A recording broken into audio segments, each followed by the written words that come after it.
Nah, begitu lahir ke alam dunia, tubuh jasmani sudah sempurna seperti ini, ruh sudah ditiupkan lengkap. Ada Nurullah, Nur Muhammad, Nur Insan. Nah, pada saat kita tidur seperti ini, nah, Nur Insan tuh keluar. Makanya tidur suka mimpi, bukan? Oke. Saya akan cerita mimpi hari ini, ya. Semoga waktunya cukup. Tapi akan saya ceritakan secara saintifik. Nah, Nurullah dan Nur Muhammad tinggal di dalam diri, tinggal dalam diri. Makanya hati-hati kalau tidur. Makanya begitu bangun dari tidur ya bersyukur, ya Nur Insan balik lagi. Kalau tidak balik lagi ya itu ya kehilangan sukma. Jadi walaupun bernapas, kalau kehilangan Nur Insan ya tidak menjalani kehidupan. Nah, makanya ketika sudah bangun, Nur Insan balik lagi. Nah, ketika mati, nah ini mati. Kalau mati dalam keadaan tidak tahu jalan pulang, Nur Insan ini ditinggalkan dalam tubuh. Nurullah dan Nur Muhammadnya keluar. Nah, inilah mati dalam keadaan yang sangat mengerikan. Nah, ketika kita mati harusnya begini.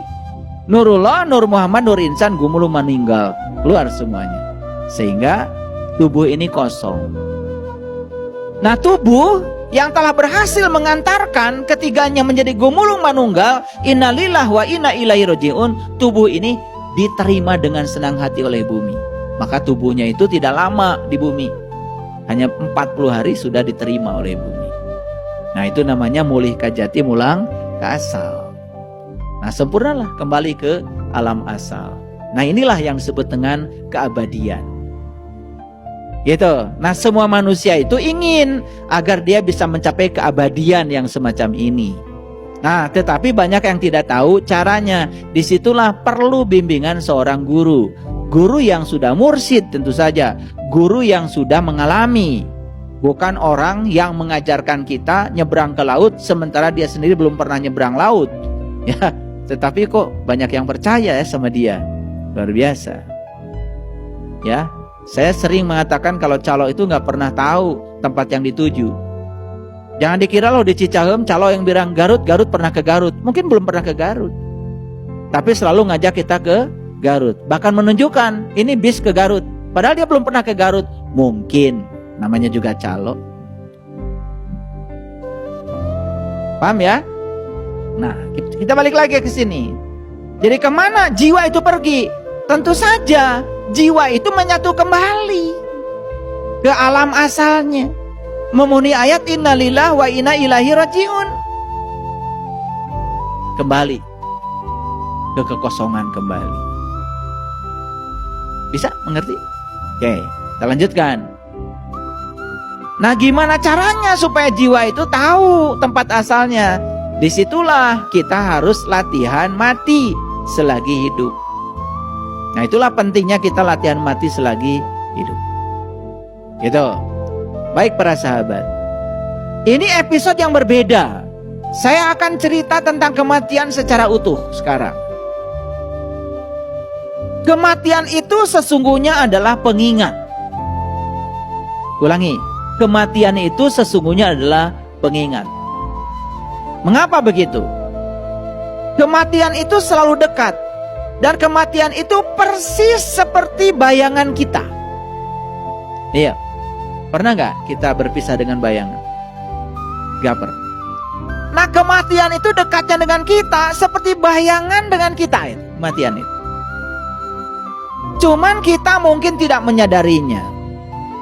Tetapi kematian itu mengikuti terus dari saat pertama hidup sampai hingga terakhir. Makanya kematian tidak memandang usia. Oh, kematian hanya untuk gogo tadi. Ya, memang kebanyakan sih di usia itu. Karena tubuh tidak layak pakai lagi. Gitu. Tetapi kan ada juga bayi mati.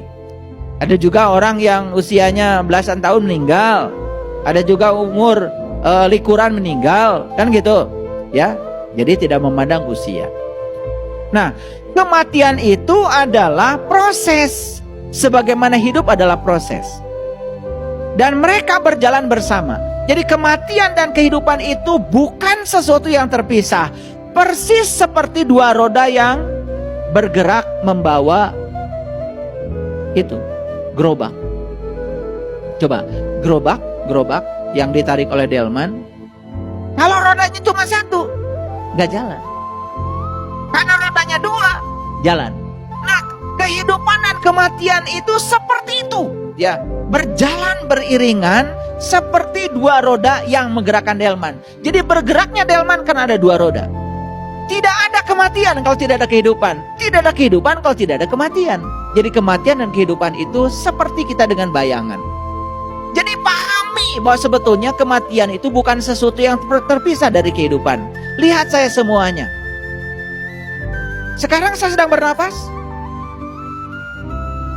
Napas itu cuma dua, masuk dan keluar. Masuk dan keluar. Saat napas masuk saya hidup. Saat napas keluar saya mati.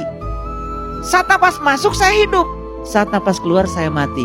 Jadi sebetulnya sekarang kalau disadari, kita ini sudah mengalami hidup mati, hidup mati, hidup mati terus menerus. Sehingga saat kita keluar napas gak masuk lagi, disebutlah napas yang terakhir. Makanya orang meninggal sering disebut telah menghembuskan napas yang terakhir. Artinya napas keluar gak balik lagi. Kemana napas ini? Bukankah ke sini?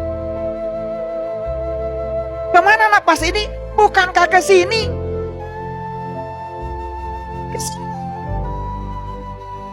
Udah gitu aja. Mati cuma begitu kok. Napas ke sini gak balik lagi. Kemana napas? Ya ke sini. Gitu aja. Pikirkan. Disitulah kita harus tahu dan sadar.